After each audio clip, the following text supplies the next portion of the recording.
Aiken is a melting pot of golf, music, food, and more.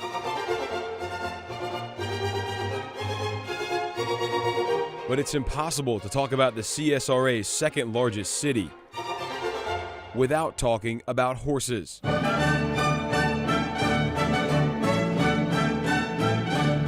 history of horses in Aiken dates back more than 100 years.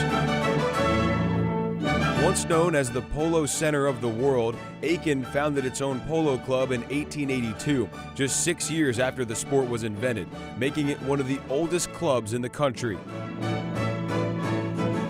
Today, the club hosts events throughout the spring and fall, including one of the biggest national youth tournaments in the country during the spring.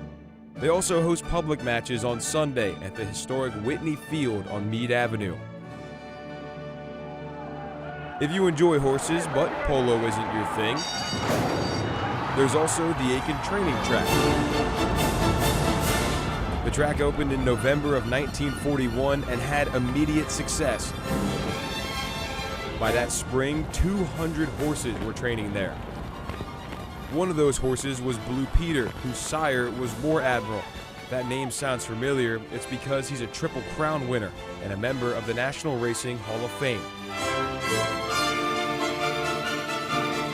Blue Peter quickly became a legend in Aiken, winning 8 races in 10 starts in 1948. He was one of the favorites to win the 1949 Kentucky Derby, but got sick and was never able to race.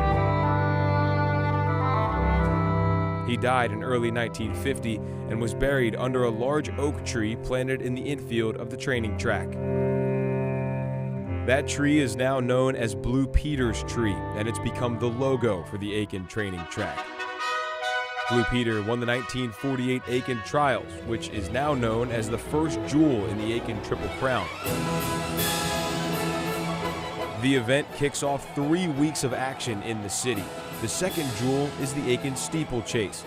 The Steeplechase Association was founded in 1930, and thus the race was born.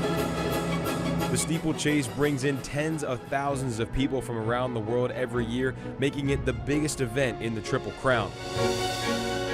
The third and final jewel used to be harness racing. Today, it's the Pacers and Polo event, as the next generation of polo players get their turn in the spotlight, carrying on the rich history of the equine industry in Aiken.